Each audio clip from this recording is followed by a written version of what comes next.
Remal తుఫాన్ తీరం దాటిన బెంగాల్లో అల్లకల్లోలం కొనసాగుతోంది. భారీ ఈదురుగాలులు వర్షాలకు కోల్కతా సహా పలు ప్రాంతాల్లో వందల చెట్లు నేలకొరిగాయి. విద్యుత్ స్తంభాలు నేలకొరిగాయి. కుండపోత వర్షాలకు రోడ్లన్నీ జలమయమయ్యాయి. దీంతో వాహనాల రాకపోకలకు తీవ్ర అంతరాయం వాటిల్లుతోంది. పలు విమానాలు రైళ్లు ఆలస్యంగా నడుస్తున్నాయి.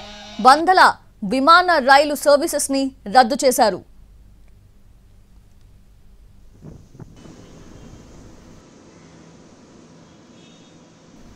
బంగాళాఖాతంలోకి దూసుకెళ్లిన రెమాల్ తీవ్ర తుఫాన్ అర్ధరాత్రి తీరం దాటింది. బెంగాల్లోని సాగర్ ఐలాండ్ వద్ద తీరాన్ని తాకిన తుఫాన్ బంగ్లాదేశ్లోని కేప్ పురా వద్ద తీరాన్ని తాకింది. తుఫాన్ తీరాన్ని రాత్రి 8:30 తాకితే తీరం దాటేందుకు 4 గంటల సమయం పట్టింది.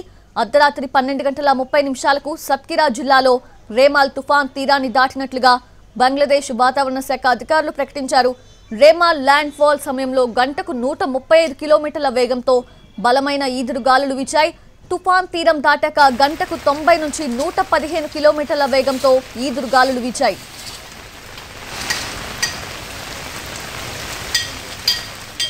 రెమాల్ తుఫాన్ ప్రభావంతో పశ్చిమ బెంగాల్, బంగ్లాదేశ్లో భారీ వర్షాలు కురుస్తున్నాయి. తుఫాన్ తీరం దాటిన 2 రోజుల పాటు కూడా భారీ వర్షాలు కురుస్తాయని భారత వాతావరణ కేంద్రం హెచ్చరించింది.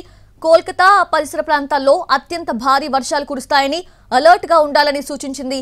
బెంగాల్తో పాటు అస్సాం, మేఘాలయ, అరుణాచల్ ప్రదేశ్, నాగాలాండ్, మిజోరాం, మణిపూర్, త్రిపుర రాష్ట్రాల్లో భారీ నుంచి అతి భారీ వర్షాలు కురుస్తాయని హెచ్చరించింది.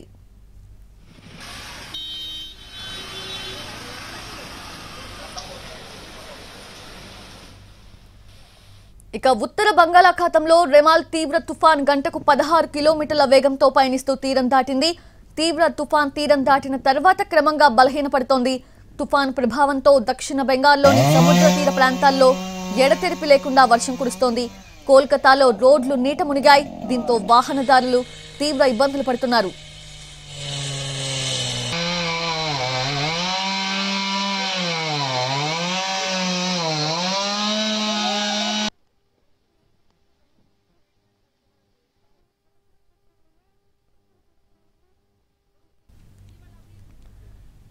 ఈదురుగాలులకు కోల్కతా, హుబ్లీ, హౌరా, సుందర్బన్, సందేశ్ ఖలీ, ఉత్తర దక్షిణ పరగనాలు సహా బెంగాల్లోని పలు ప్రాంతాల్లో భారీ వృక్షాలు నేలకొరిగాయి. కొమ్మలు విరిగిపడ్డాయి. ఇళ్ల పైకప్పులు ఎగిరిపోయాయి. దీంతో ఆయా ప్రాంతాల్లో వాహనాల రాకపోకలు నిలిచిపోయాయి. పలు ప్రాంతాల్లో విద్యుత్ స్తంభాలు విరిగిపడ్డాయి.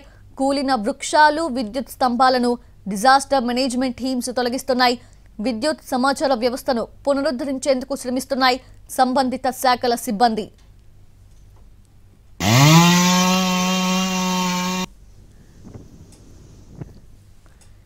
అయితే తుఫాన్ తీరం దాటే సమయంలో బెంగాల్లో సముద్రం అల్లకల్లోలంగా మారింది. తుఫాన్ తీరం దాటాక సముద్రుడు పూర్తి స్థాయిలో శాంతించలేదు.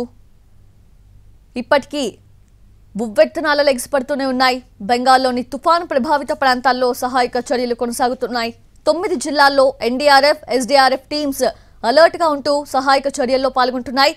లోతట్టు ప్రాంతాల నుంచి ఇప్పటికే 1,10,000 మందిని సహాయక పునరావాస కేంద్రాలకు తరలించారు.